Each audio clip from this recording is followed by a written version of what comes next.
안녕하세요. 임승우 목사님의 묵상 사무엘상 4장 제목 하나님의 영광이 떠났는가?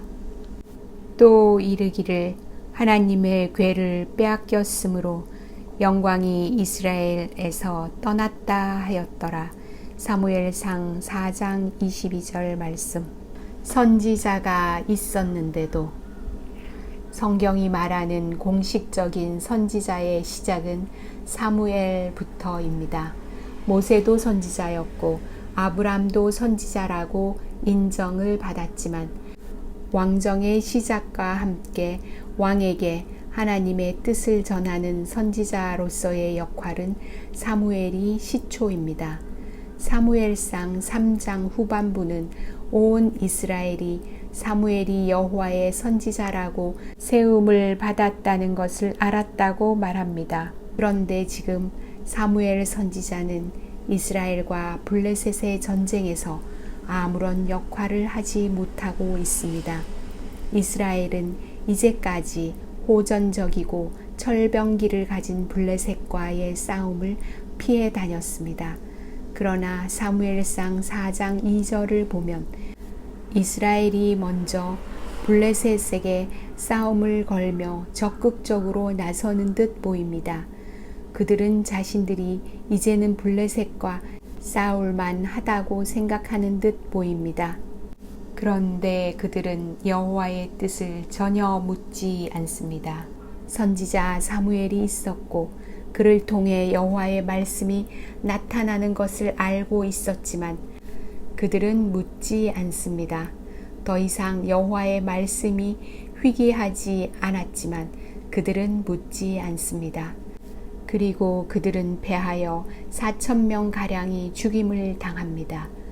전쟁에 패한 다음에 그들은 앞서 묻지도 않은 여호와 하나님을 끌어들이며 여호와께서 어찌하여 우리에게 오늘 블레셋 사람들 앞에서 패하게 하셨는고? 라고 말합니다.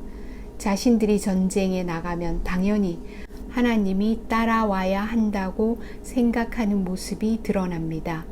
그들의 해결책은 하나님을 그분의 뜻과는 관계없이 데려오는 것이었습니다. 여호와의 언약궤를 실로에서 우리에게로 가져다가 우리 중에 있게 하여 그것으로 우리를 우리의 원수들의 손에서 구원하게 하자. 다시 싸움을 벌였고 다시 패하였습니다. 엘리의 두 아들 홈리와 비느하스도 하나님의 언약궤와 함께 거기에 있다가 죽었고 궤는 블레셋에게 빼앗겼습니다. 하나님의 영광이 떠났는가? 여호와 궤를 빼앗겼다는 소식을 들은 엘리의 며느리이자 비느하스의 아내는 아기를 낳다 죽으며 영광이 이스라엘에서 떠났다고 하였습니다. 맞는 말입니까? 본문은 하나님의 영광이 아니라 영광이 떠났다고 말합니다. 이것은 당시 이스라엘 사람들의 생각이었습니다. 그들에게는 하나님의 영광이 아니라 그 영광 자체가 중요하였습니다. 그러나 영광의 하나님은 언약궤를 빼앗긴 이스라엘을 버리지 않으셨습니다. 이스라엘은 망하지 않았고 하나님은 여전히 그들을 돌보셨습니다. 여호와의 영광은 이스라엘을 떠나지 않았습니다. 다만 불순종한 이스라엘이 그 영광을 상실하였을 뿐이었습니다.